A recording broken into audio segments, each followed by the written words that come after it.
Good afternoon doctor সালুকে। কি good afternoon, please sorry, don't mind. আসলে যখনই কোনো নিরপরাধ লোকের খুন দেখি না, তখনই গুড আফটারনুন গুড মর্নিং এর উপর বিশ্বাসই চলে তাই তো যায়। ডক্টর। ডক্টর কোনো পোক্ত প্রমাণ পেলেন? আপাতত এই ল্যাপটপের চার্জারটা তার, এটা দিয়েই শ্বাসরোধ করা হয়েছে এর। আর এর মৃত্যুর সময় হচ্ছে সকাল 9টা থেকে 9:30টার মধ্যে। আর হ্যাঁ, লাশের পাশে এই মোবাইলটা পাওয়া গেছে, হয়তো এটা আমাদের কোনো সাহায্য করবে। আর ওই বাকি প্রমাণগুলো যার ব্যাপারে ইন্সপেক্টর সমীর বলছিলেন? স্যার স্যার রোহনের ডায়েরি এই দেখুন, পুরোটাই পুড়ে গেছে, ছাই হয়ে গেছে। তবে এই ডায়েরিটার সঙ্গে অনেক ডকুমেন্টসও ছিল, সেগুলোও পুড়ে গেছে। বুঝতেই পারছি না যে ওই ডকুমেন্টস এমন কি ছিল। নিশ্চয়ই এর মধ্যে এমন কিছু ছিল যার জন্য ওই খুনি প্রবলেমে পড়তো, তাই প্রমাণ জ্বালিয়ে দিয়েছে আর এই রোহনকেও মেরে দিয়েছে। স্যার, হ্যাঁ, এই হার্ড ডিস্কটা আমি এখানেই পেয়েছিলাম, ক্রাইম সিনে। আমি এটা একজন কম্পিউটার এক্সপার্টকে দেখিয়েছি, পুরোপুরি নষ্ট হয়ে গেছে, ডেটা রিকভার করা সম্ভবই নয়। খুনি প্রত্যেকটা প্রমাণকে খারাপ করে দিয়েছে। কোনো ব্যাপার না, কোথাও না কোথাও কিছু না কিছু প্রমাণ নিশ্চয়ই পাবো। পুরবি, স্যার। এই রোহনের ব্যাকগ্রাউন্ড চেক করেছো? হ্যাঁ স্যার, পুরো নাম রোহন কুমার।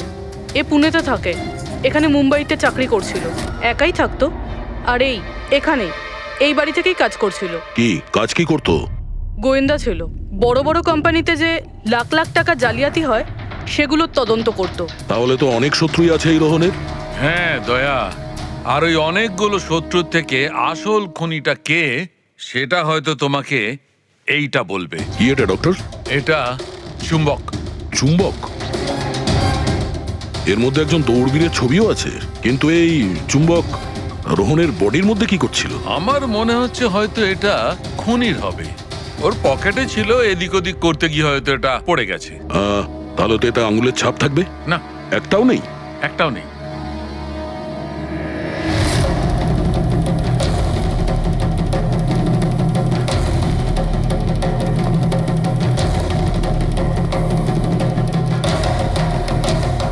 খুনি মনে হয় এখান থেকে এসছে।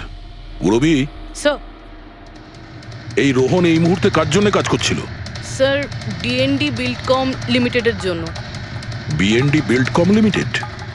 এটা তো ইঞ্জিনিয়ারিং আর কনস্ট্রাকশনের 1 নম্বর কোম্পানি শহরের। হ্যাঁ স্যার, এই দেখুন, এই ভাঙা হার্ড ডিস্কটার উপরেও ওই কোম্পানিটারই স্টিকার লাগানো রয়েছে। আর মারা যাওয়ার ঠিক আগে এই রোহন এই কোম্পানির সিইও মিস্টার হিতেশের সাথে ভিডিও কলে ছিল। আর স্যার, এই লোকাল পুলিশ স্টেশনেই হিতেশে কমপ্লেন করেছিল।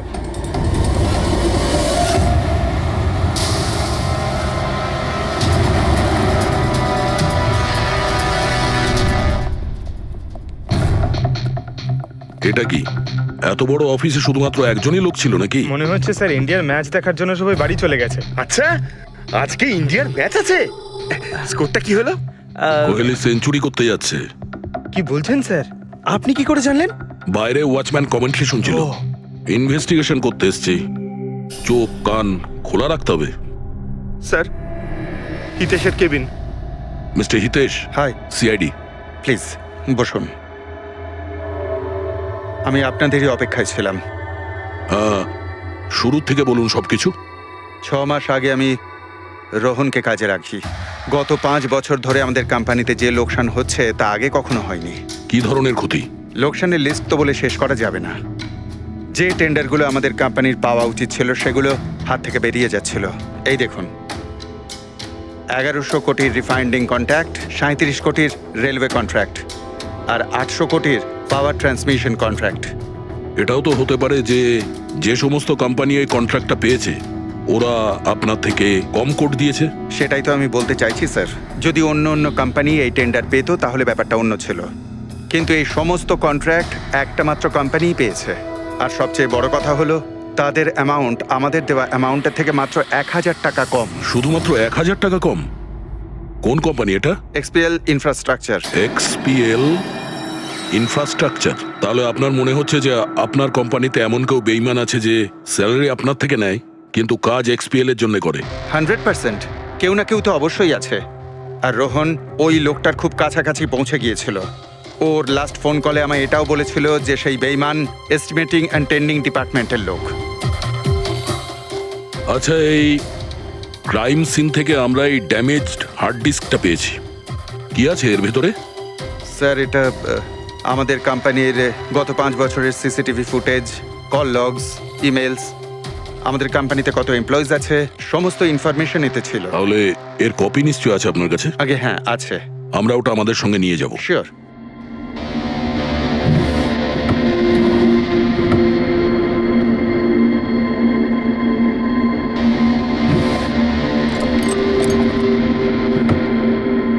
হয়তো হার্ড ডিস্কটা চুরি হয়ে গেছে। আমি এখানেই রেখেছিলাম হার্ড ডিস্কটা। কি? আপনার কেবিনের ভেতর থেকে কোনো জিনিস কি করে চুরি হয়? হয়তো আমার অনুপস্থিতিতে কেউ এসেছিল আর এখান থেকে। কিন্তু আপনার অফিসে সিসিটিভি ক্যামেরা লাগানো নেই কেন? কখনো দরকারই পড়েনি স্যার। প্রয়োজন বলে আসে না, এখন পড়লো তো প্রয়োজন। Sorry sir. আর হ্যাঁ মিস্টার হিতেশ, আপনার কোম্পানিতে যত এস্টিমেটিং আর টেন্ডারিং ডিপার্টমেন্ট আছে, যত লোক আছে, আমরা তাদের সঙ্গে কথা বলবো। স্যার, আজকে ওই ডিপার্টমেন্টের কোনো এমপ্লয়ি কাজে আসেনি। কেন? সবাইকে ছুটিতে গেছে? আসলে ওরা প্রত্যেকেই ম্যারাথন রেসে পার্টিসিপেট করতে গেছে, যেটা সকাল 7টা থেকে 11টার মধ্যে হবে। কি? সবাই ওই ম্যারাথন রেসে দৌড়তে গেছে? হঠাৎ করে সবাই এরকম রানার হওয়ার স্বপ্ন দেখছে কেন? আসলে আমাদের কোম্পানি এই ম্যারাথন রেসটা স্পন্সর করছে, তাই আমাদের এমপ্লয়ীদের এটা বাধ্যতামূলক ছিল ওখানে পার্টিসিপেট করা। শুধু তারাই পারবে না যাদের হাঁটুতে বা অন্য কোনো সমস্যা আছে। তো আপনারও সমস্যা আছে হাঁটুতে? হ্যাঁ। আচ্ছা আচ্ছা, এই ডিপার্টমেন্টে কতজন কাজ করে? 10 জন। আর এই 10 জনই ম্যারাথন রেসে গেছে? হ্যাঁ স্যার, যদি কেউ না যেত আমি অবশ্যই জানতে পারতাম স্যার। স্যার, হুম, যদি পুরো ডিপার্টমেন্টের সবাই ম্যারাথনে দৌড়চ্ছিল যখন রোহনের খুন হয়েছিল, তাহলে খুনটা করলো কে?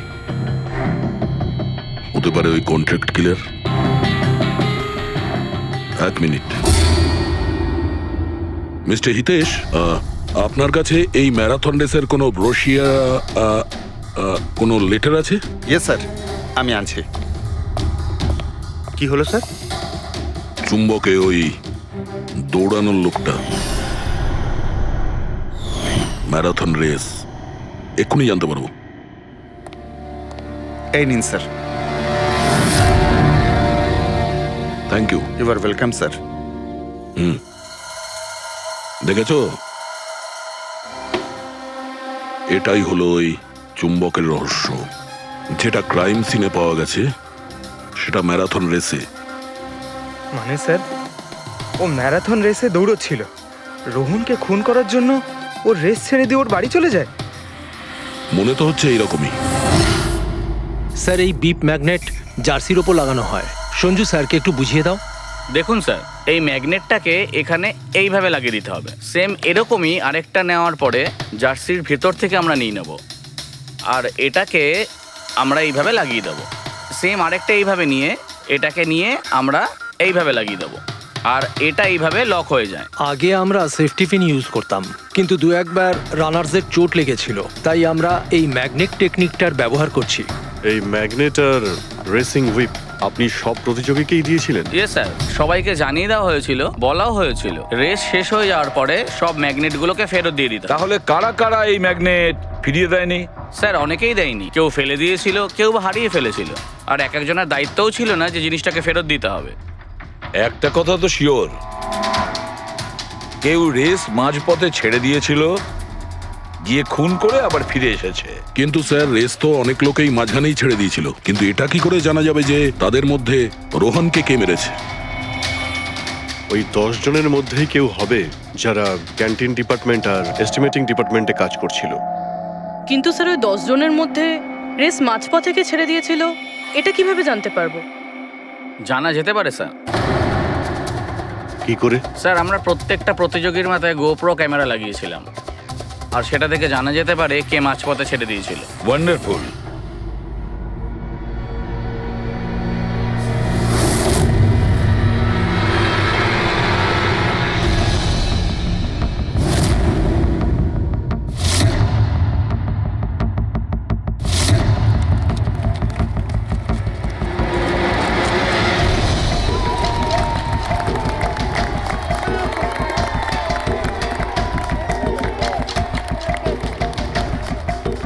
নবীন, এই রেসটা তোকেই জিততে হবে।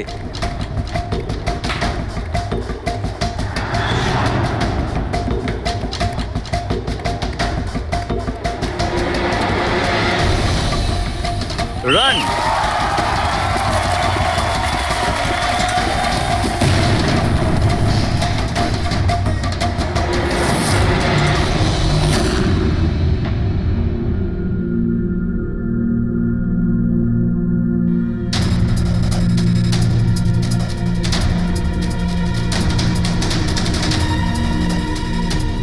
এই চারটে স্ক্রিন এগুলো ব্ল্যাঙ্ক কেন? জানি না স্যার, আমরা তো সব ক্যামেরা চালু করে এদের দিয়েছিলাম, হয়তো ভুল করে এই চারজন ক্যামেরা অফ করে ফেলেছিল। ভুল করে করেছে নাকি ইচ্ছে করে?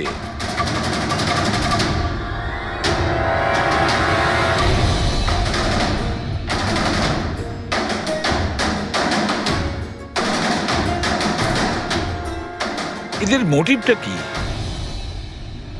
বুঝে উঠতে পারছি না। এরা কি করতে চাইছিল? কি কুনাল, একটা ক্যামেরা ভাঙা, একটা ক্যামেরায় মাটি লেগে আছে, এই চারটে ক্যামেরা ব্ল্যাঙ্ক, সেটা কেন? জানি না স্যার। ওইসব জানি নাটা নিয়ে বললে হবে না। এই সব কটা ক্যামেরা 10-এ 10 আমার চাই।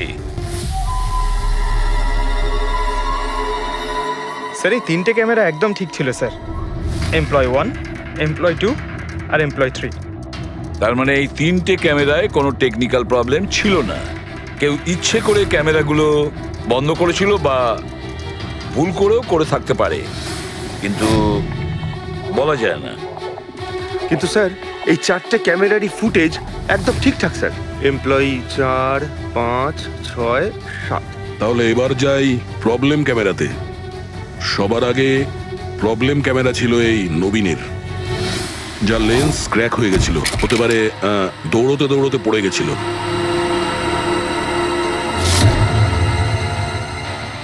হ্যাঁ, আর স্যার, দ্বিতীয় প্রবলেমের ক্যামেরা, মুক্তিরটা, যে রেসের মাঝখানে দাঁড়িয়ে নিজের জুতোর ফিতে বাজছিল। হ্যাঁ, তারপরে ফিতে বাঁধার পরে ওই হাতটাই নিজের লেন্সে লাগায় আর লেন্সে সমস্ত পিকচারটাই ঝাপসা হয়ে যায়। কিন্তু স্যার, এই মাটি ইচ্ছে করে লাগিয়েছে নাকি ভুল করে?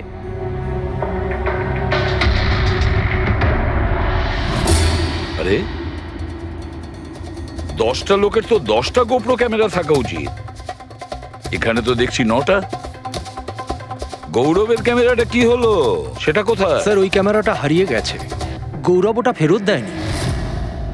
তাহলে স্যার এই গৌরবই খুনি, ওকে ধরে ফেলা উচিত। না পঙ্কজ, যেভাবে হয় না। হতে পারে গৌরব ক্যামেরাটা ফেরত দিতে ভুলে গেছে। আমাদের এটা ভাবতে হবে যে খুনি এই সময়টাই কেন বেছে নিল ম্যারাথন রেসের টাইমে খুন করার জন্য। ও তো চাইলে যে কোনো সময় খুন করতে পারতো, যে কোনো জায়গায় পারতো। হ্যাঁ, অ্যালিবাইয়ের জন্য স্যার, যাতে ধরা পড়লে খুনি বলতে পারে যে রোহনকে খুনের সময় ও তো ম্যারাথনে পার্টিসিপেট করেছিল। হ্যাঁ, সেই জন্য ও রেসেও পার্টিসিপেট করেছিল আর রেস কমপ্লিট করেছিল। তার মানে স্যার, রেসকে মাঝখান থেকে ছেড়ে ও চলে গেছিল, তারপরে গিয়ে খুন করলো, আর খুন করার পরে এসে রেস আবার শেষ করলো। এক্স্যাক্টলি। কিন্তু স্যার, এই ফুটেজ থেকে কিভাবে জানতে পারবো কে রেস ছেড়ে চলে গেছে, খুন করেছে, আবার রেস জয়েন করেছে? স্যার, এই ব্যাপারটা আপনি টাইমিং চিপ থেকে জানতে পারবেন। টাইমিং চিপটা আবার কি? আজকাল ম্যারাথন রেসে বিজেতা কে জানার জন্য RFIDর ব্যবহার করা হয়। RFID মানে রেডিও ফ্রিকোয়েন্সি আইডেন্টিফিকেশন। আগে হ্যাঁ। ও, এই টেকনিক থেকে একটা জিনিস জানা যেতে পারে যে একজন রানারের প্রত্যেকটা ল্যাব কমপ্লিট করতে কত সময় লেগেছে। RFID, radio frequency identification. Sir, এটাই হলো চিপ, আর এটা রেসের ম্যাট, আর এটাই RFID টেকনিকে চলে। দেখুন স্যার।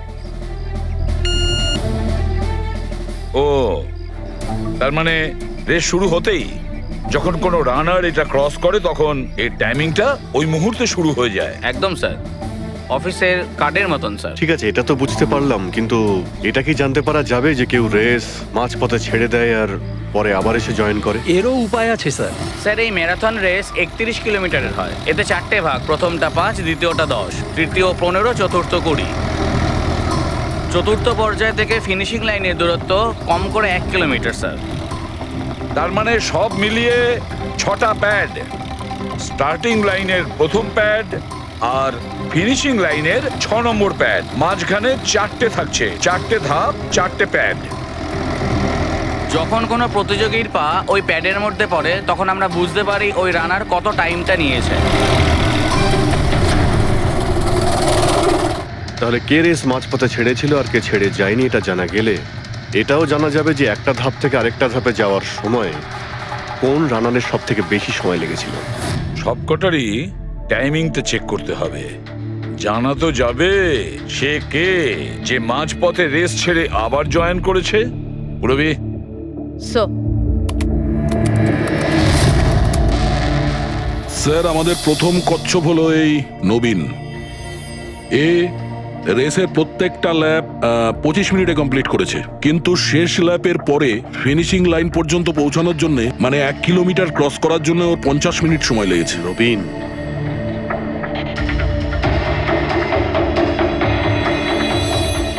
আর স্যার এই মুক্তি, এর টাইম তো রেকর্ডই হয়নি। 15 থেকে 20 কিলোমিটারের মাঝের ধাপ। তাহলে এ হলো দ্বিতীয় সাসপেক্ট।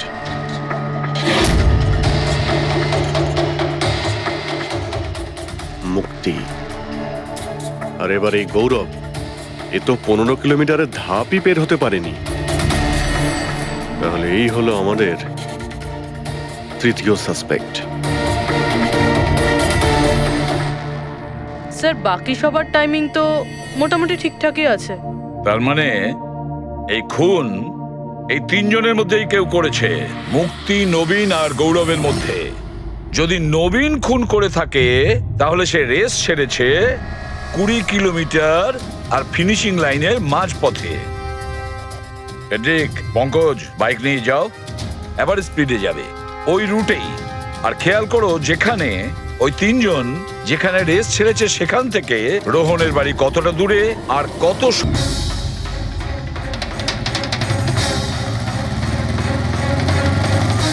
15 কিলোমিটারের মার্ক থেকে আসছি স্যার। এটা 10 কিলোমিটার। হ্যাঁ, মুক্তি বোধহয় এখানেই কোথাও দাঁড়িয়েছিল, 10 আর 15 কিলোমিটারের মার্কের মাঝখানে। এই আমি স্টপ ওয়াচটা অন করলাম আর আমি চললাম রোহনের বাড়ি। থাম পঙ্কজ, এই রাস্তাটা দিয়ে।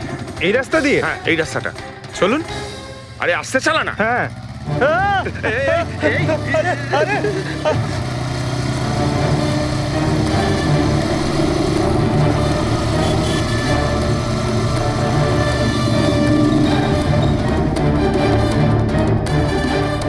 এই দেখুন রোহনের বাড়ি। মুক্তি নিশ্চয়ই রোহনের ঘরে পিছনের জানলা দিয়ে ঢুকেছিল।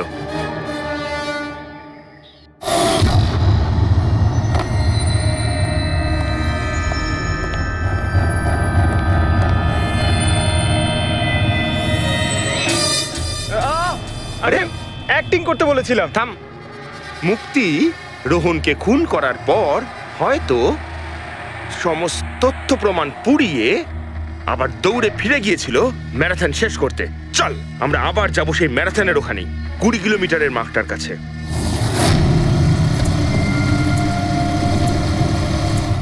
স্টপ ওয়াচে টাইম দেখে নিন স্যার। 26 মিনিট।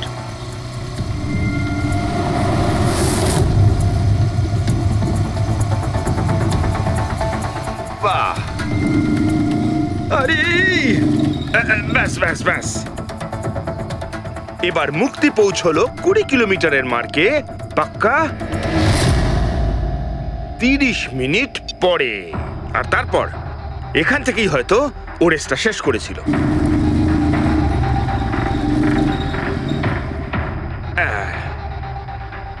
এবার শোন, গৌরব যদি খুন করে থাকে তাহলে ও রেসটা এখানেই ছেড়েছিল, 10 আর 15 কিলোমিটার মার্কের মাঝামাঝি। এই আমি স্টপ ওয়াচ অন করলাম। এবার যাব আমরা রোহনের বাড়ি। চলো। চল।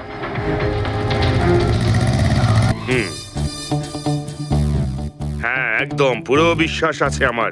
Excuse me. এই ছাড় ছাড় ছাড় ছাড়, আরে আরে আরে মরে যাবো তো। চল।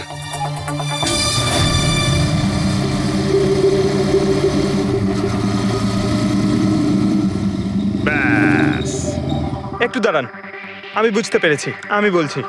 এই গৌরব রোহনের বাড়ি থেকে 15 থেকে 20 কিলোমিটার দূরে রেসে আবার জয়েন করেছিল, তাই না? শাবাশ! হ্যাঁ। আমার সাথে থেকে থেকে তোরও তো বুদ্ধি খুলে গেছে। আর এই সব কিছু করতে গৌরবের টাইম লেগেছিল পুরো 27 মিনিট। এবার দেখা যাক নবীনের কত লেগেছিল। এবার যদি নবীন খুন করে থাকে তাহলে ও নিশ্চয়ই এখান থেকে গেছিল, যেখানে ও পড়ে গেছিল। এই আমি স্টপ ওয়াচ অন করলাম। এবার যাওয়া যাক রোহনের বাড়ি। চল চলুন স্যার। ওকে, পঙ্কজ, 3 জন রোহনের সাথে এরকমই কিছু করেছিল। ব্যাস, রোহনকে খুন করে নবীন এইখানে এসে পৌঁছেছিল ফিনিশিং লাইনের সামনে, যেখানে ও ক্যামেরাটা দ্বিতীয়বারের জন্য সরিয়েছিল। আর এই সব কিছু করতে ওর লেগেছিল হয়তো 48 মিনিট। স্যার হ্যাঁ, জানতে পেরেছি 3 জনের কত সময় লেগেছিল। আচ্ছা তাহলে বলো মুক্তির কত সময় লেগেছিল? মুক্তির লেগেছিল 30 মিনিট। আর টাইমিং চিপ অনুযায়ী 39 মিনিট লেট ছিল। আর গৌরব? গৌরবের 27 মিনিট। আর ও ম্যারাথন রেস থেকে নিখোঁজ ছিল 24 মিনিটের জন্য। নবীনের লেগেছিল 48 মিনিট রোহনের বাড়ি গিয়ে ওকে খুন করে ফিরে আসতে। আর টাইমিং চিপ অনুযায়ী এই নবীন 50 মিনিট লেট ছিল। হ্যাঁ, আমাদের খুনি এই 3 জনের মধ্যেই কেউ হবে, নবীন, গৌরব আর মুক্তির মধ্যে। মিস্টার নবীন, একটা কথা বলুন। এই রেসে আপনি প্রত্যেকটা ল্যাপ 25 মিনিটে কমপ্লিট করেছেন, কিন্তু ফিনিশিং লাইনের আগে ওই 1 কিলোমিটার যেতে আপনার 50 মিনিট সময় লেগেছিল। কেন? স্যার ওই 20 কিলোমিটার পুরো করার পর আমি নিচে পড়ে গেছিলাম।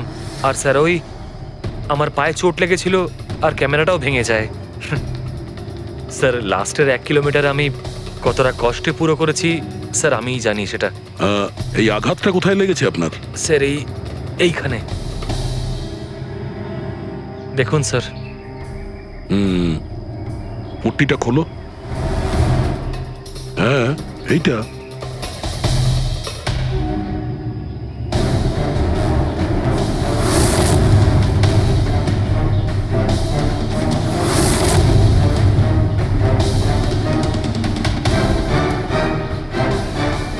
স্যার এবার আপনার বিশ্বাস হয়েছে যে আমি কোনো দোষ করিনি? নির্দোষ যদি হও এত ঘাবড়ে যাচ্ছ কেন? ঘাম হচ্ছে, অনেকটা নার্ভাস লাগছো তুমি। হ্যাঁ, মাটি কেন লাগিয়েছিলে ক্যামেরাতে? জানি না, ভুল করে লেগে গিয়েছিল। ভুল করে? 15 থেকে 20 কিলোমিটার ধাপও ভুল করে ছেড়ে দিয়েছিলে নাকি? আমি তো কোনো ধাপই ছাড়িনি, সমস্ত ধাপই পুরো করেছি। কিন্তু টাইমিং চিপ তো অন্য গল্প বলছে। টাইমিং চিপ খারাপও তো হতে পারে।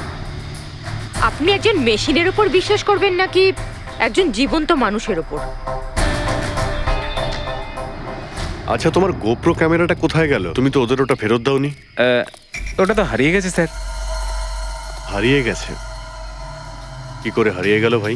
জানি না স্যার, ওই রেসের মাঝখানে হঠাৎ করে দেখলাম ক্যামেরাটা ছিলই না, জানি না কোথায় পড়ে গেছে। আচ্ছা, আর ওই 15 কিলোমিটারের ধাপটাও কি হারিয়ে গিয়েছিল? ওটাকে তো পার করনি তুমি। স্যার আমি পুরো রেস কমপ্লিট করেছি। মিথ্যে কথা বলবে না। রেসের মাঝে কোথায় গিয়েছিলে? কোথাও যায়নি স্যার, আমি তো পুরো রেস কমপ্লিট করেছি, কোথাও যায়নি স্যার। আচ্ছা, স্যার মনে হচ্ছে নবীনই, কারণ আমি যখন ওকে জিজ্ঞাসাবাদ করছিলাম তখন ওর মুখ একদম ফ্যাকাশে হয়ে গেছিল, হাত পা কাঁপছিল ওর। এই গৌরবও কম নয়। ও বললো জানি না কি করে ক্যামেরাটা হারিয়ে গেছে। আরে এত বড় একটা ক্যামেরা পড়ে গেলে সেটা কেউ জানতে পারবে না স্যার। বস, তোমার কথাটা ঠিকই, কিন্তু নবীনের একটু আঘাত লেগেছে না? হ্যাঁ স্যার, আঘাত তো ওর লেগেছে। স্যার আমার মনে হচ্ছে ও মিথ্যে কথা বলছে। স্যার আমার মনে হচ্ছে মুক্তি মিথ্যে বলছে। ও জেনে শুনেই ক্যামেরায় মাটি লাগিয়েছিল, কারণ নিশ্চয়ই এমন কিছু আছে যেটা ও আমাদের থেকে লুকোতে চাইছে। হ্যাঁ, এটাও হতে পারে, কারণ ক্যামেরায় যদি ভুল করে মাটি লেগে যেত তাহলে আরো সবার ক্যামেরাতে লাগতে পারতো ভুল করে। গোলমাল আছে এই 3 জনের মধ্যে, কোনো না কোনো গোলমাল তো নিশ্চয়ই আছে। খুনি এই 3 জনের মধ্যেই কেউ একজন। নবীন, আমাকে ওই জায়গাটা দেখাও যেখানে তুমি এক্স্যাক্টলি পড়েছিলে। কিভাবে পড়েছিলে? আসুন স্যার, কিন্তু স্যার আমার পায়ে খুব ব্যথা আছে, আপনি একটু সাহায্য করবেন আমাকে? নিশ্চয়ই নিশ্চয়ই, এসো।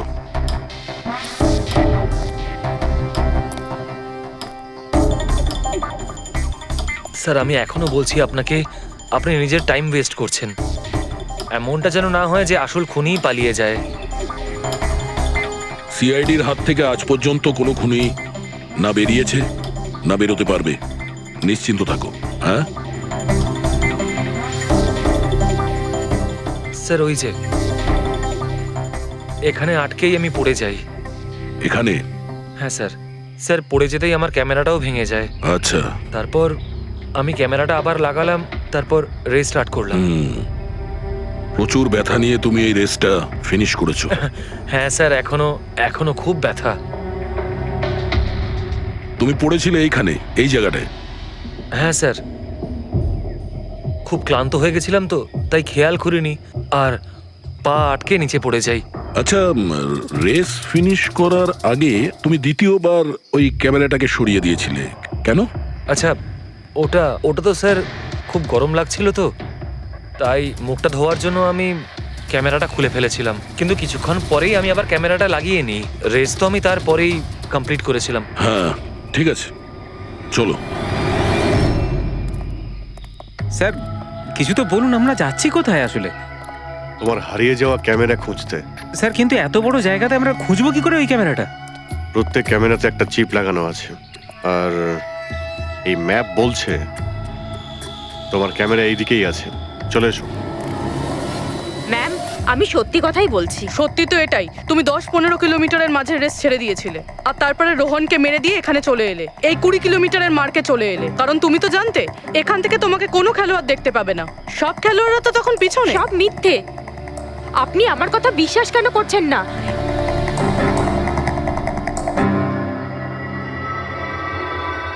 কি কি খুঁজছো? আমি কিছু তো না। কিছু আছে ওখানে?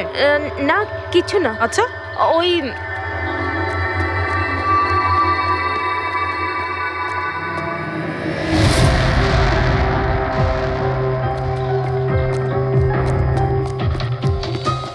ও তো তুমি সাইকেলে করে গিয়েছিলে রোহনকে খুন করতে? আমি সত্যিই জানি না যে এই সাইকেলটা কার। তাই এক্ষুনি সব জানা যাবে যখন তোমার আঙুলের ছাপ এই সাইকেলে পাওয়া যাবে। হ্যাঁ ম্যাম, প্লিজ। হ্যাঁ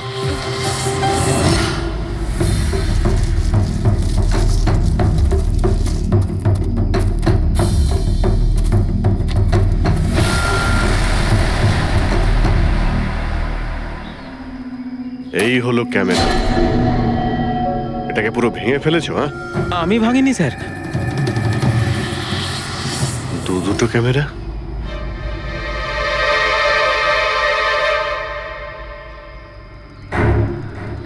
এই ক্যামেরাটা আবার কার?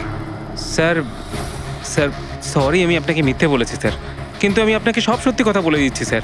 বলো, তাহলে সত্যি বলার মুড হয়েছে তোমার? বলো। আসলে আমি এই জঙ্গলে না ড্রাগস নিতে এসেছিলাম, ওই গায়ের জোর বানানোর ড্রাগস, যাতে আমার গায়ে শক্তি আসে আর আমি জোরে দৌড়ে এই রেসটা জিতে যেতে পারি। সেই জন্যই আমি ক্যামেরাটা ভেঙে দিয়েছিলাম। খুব ভালো মজা করো তুমি। জোরে দৌড়ানো ড্রাগ নিয়েছিলে ম্যারাথনে, যেখানে অনেকক্ষণ দৌড়তে হয় আস্তে আস্তে। সেখানে জোরে দৌড়ানো ড্রাগের দরকার ছিল। মজা করছো? হ্যাঁ, এটা কার ক্যামেরা? আমি জানি না স্যার। কোনো ব্যাপার না, সব জানতে পেরে যাব। আমি অপরাধ করেছি, কিন্তু ওটা নয় যেটা আপনি ভাবছেন। আমি রোহনকে মারিনি। আমার দোষ শুধু এটুকুই যে আমি এই রেসটা জেতার জন্য একটু চালাকি করেছিলাম। বুঝলাম না, কি করেছো তুমি? আমি জানতাম না যে টাইমিং চিপ প্রত্যেক ধাপে রানারের টাইম নোট করবে। আমি ভেবেছিলাম শুধু রেসের প্রথমে আর শেষে টাইম ক্যালকুলেট হবে, আর তাই 10 কিলোমিটার পর্যন্ত এসে ক্যামেরায় মাটি লাগিয়ে দিয়েছিলাম আর ওখান থেকে সাইকেল নিয়েছিলাম।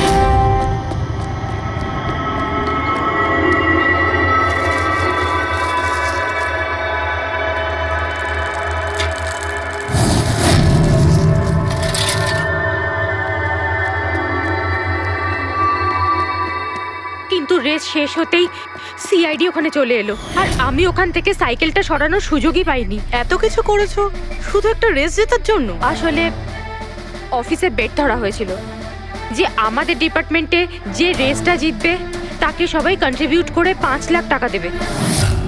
আমার টাকার খুব দরকার ছিল, তাই আমি এটা দীপ্তির ক্যামেরা। এই দুটো ক্যামেরা তোমরা কেন ভেঙেছিলে? স্যার আসলে আমরা এই রেসে এসেছিলাম যাতে একে অপরের সাথে সময় কাটাতে পারি, কিন্তু তারপরে খেয়াল হলো যে আমাদের প্রেমের কথাবার্তা সব ওই গোপ্রোতে রেকর্ড হচ্ছে স্যার। কখন থেকে ফলো করছে। শোন না, তোকে খুব সুন্দর লাগছে। দাঁত ছাড়ো তো। কি হলো? গোপ্রোতে সব রেকর্ড হচ্ছে। ও গড, এখন কি করব? একটা কাজ করা যাক, চল আমার সঙ্গে। হ্যাঁ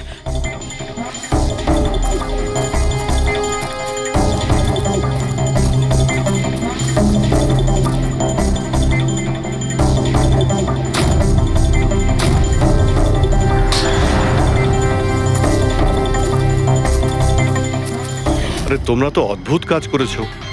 আরে এতে তো কোনো সাউন্ড রেকর্ডই হয় না, তোমরা তো বোকার মতো কাজ করেছিলে। হয়তো কে দুটো ক্যামেরা ভেঙে দিয়েছো। কি স্যার, এতে কিছু রেকর্ড হয়নি? স্যার নবীন তো আমাকে ওই জায়গাটা দেখিয়েছে যেখানে ও পড়েছিল, কিন্তু কেন জানি না আমার মনে হচ্ছে যে ও মিথ্যে কথাই বলছে। আরে মুক্তি, স্যার মুক্তি বলেছে যে ও সাইকেলের ব্যবহার করেছে রেস জেতার জন্য। স্যার হতে পারে ও মিথ্যে কথা বলছে, আর রোহনকে খুন ওই করেছে। আর গৌরব আর দীপ্তি, ওদের লাভ স্টোরির কি হলো? কতটা সত্যি? হ্যাঁ, ওরা সত্যি কথাই বলছে। ফোন রেকর্ডে দেখাচ্ছে দীপ্তি আর গৌরব প্রতিদিন 3-4 ঘন্টা করে নিজেদের মধ্যে কথা বলতো স্যার। একটা কাজ করি আমরা, আবার ম্যারাথন রেসের ফিনিশিং ভিডিওটা দেখি।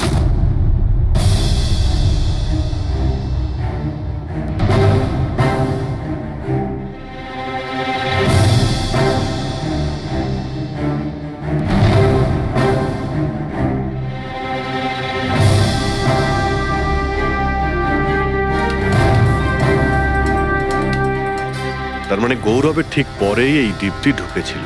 দুজনে একসঙ্গেই ছিল। মনে হচ্ছে স্যার দুজনেই এই কাণ্ড করেছে।